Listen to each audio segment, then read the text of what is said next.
Southland is where I was born and where I've been raised, and Southland to me is a tight-knit community. We have a small population of about 50,000 people. Invercargill is probably the hub of Southland, and Southland as a whole is agriculture based. New Zealand's biggest industry is the agriculture industry, and Southland is the second biggest contributor to that in the country. Definitely got the whole bottom of the world sort of thing. That's pretty cool, not everyone can say that.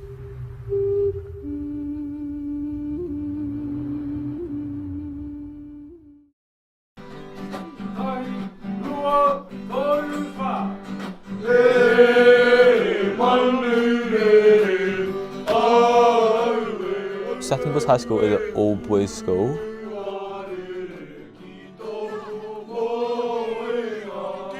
School itself is predominantly a rugby school. We are one of the most prestigious rugby schools in the country. There has been a lot more cultural events coming through over the previous years, like the whole school haka is now, everyone knows that.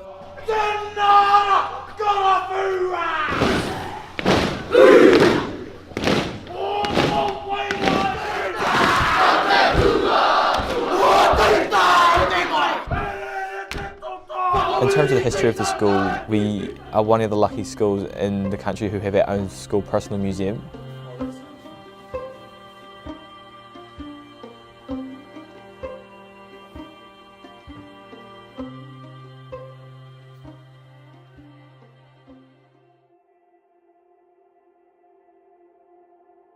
I attended PDWC in 2017 and 2018. Both experiences for me were quite different. So the first year I went, I'd say I wasn't as confident as I am today, so PDWC for me really opened me up to speaking with people from all around the world. I still talk to numerous people on a daily basis from around the world, just seeing what they're up to for the day, all their experiences that they're having. Growing our friendship has been something that I really value from PDWC.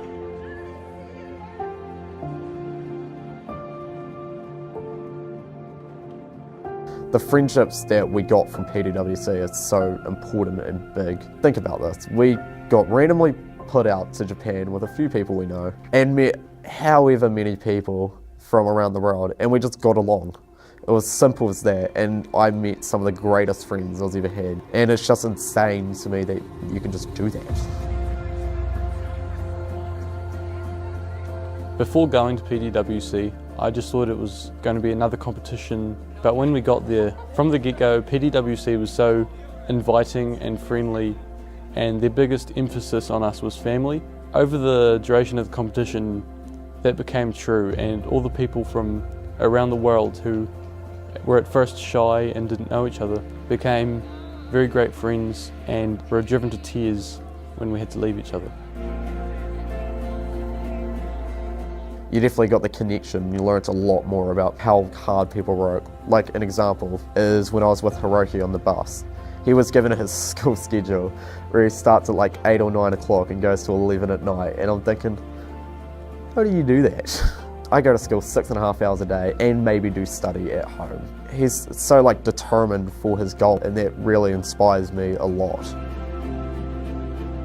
In the second year in 2018 at PDWC, I took a different role I found in the team. I felt like I was really able to give the same experience that I got from PDWC to my teammates and also to the other teammates of the other participants who hadn't been there before. For me personally, I love knowing about other people's cultures, and to be able to share a little bit of mine with everyone else was something that I really enjoyed.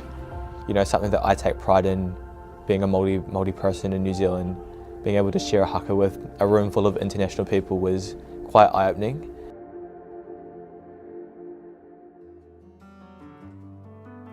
You talked to me 2 years ago and I would have told you about all the sports I'm involved in. I have drastically changed since then. I am currently doing no sports at the moment, but I am doing a lot of musical, performance-based sort of things and speech. After I got back from PDWC the first time, we really wanted to establish a debating club in the school to get more people involved in doing debating. We set up weekly meetings with students who had like-minded opinions, and then we have regular debaters who come along to train towards competitions throughout the year. Especially after coming back from PDWC, I found a real passion for informing people about important issues. In terms of the SDGs especially, I started writing a speech that I've been delivering around the community. So I tried to use the platform that I enjoy doing to really push for the message of the SDGs, because not many people know, even if they just remember the title and a little bit about what it's about, then that's a difference that I can make to someone in their life.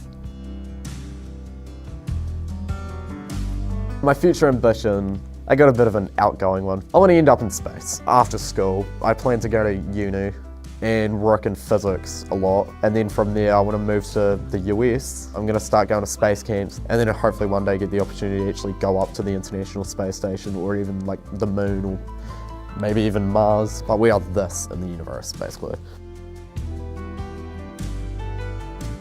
One of the issues with sustainability currently in New Zealand is our housing crisis. We have a fault line going right through our country and it just causes a lot of earthquakes, especially in large populated areas. So ways I think I can help towards this crisis is in my building and construction class. I've built a house model. The briefing I was given upon making the design was to keep it cheap, have it as a simple design, and also to use sustainable materials so that this design of house could be built on a larger scale in New Zealand to hopefully fight against the crisis. The building and construction class has inspired my life so much that I want to take up carpentry, and hopefully I can give back more and help against the housing crisis we have in New Zealand.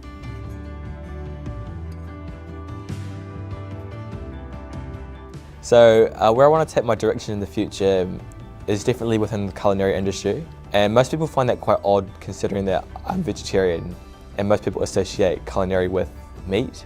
The world is changing a lot in terms of a lot more people becoming gluten-free, vegan, vegetarian. They're all trying to make a health change. I see there's a growing market to provide that for people. So I want to go to university and get business degrees so I can understand how the world's working in terms of the economy. My goal would be to open vegetarian restaurants across the country, because eating out as a vegetarian can be extremely difficult at times, especially here in Southland, which is hugely based on, meat exports and agriculture. So to provide that alternative for people would be kind of my goal. So there's many benefits I can see in terms of the SDGs that I could have through the culinary. And I just feel like I could use my platform to make a difference. And I think that's quite important, like doing something that you're passionate about to make a difference, not what everyone else wants you to do as such. Like, I don't think you have to be a politician or a huge activist to make a huge change. You can just do it through what you love to do, which for me is culinary. So that's where I want to make my difference.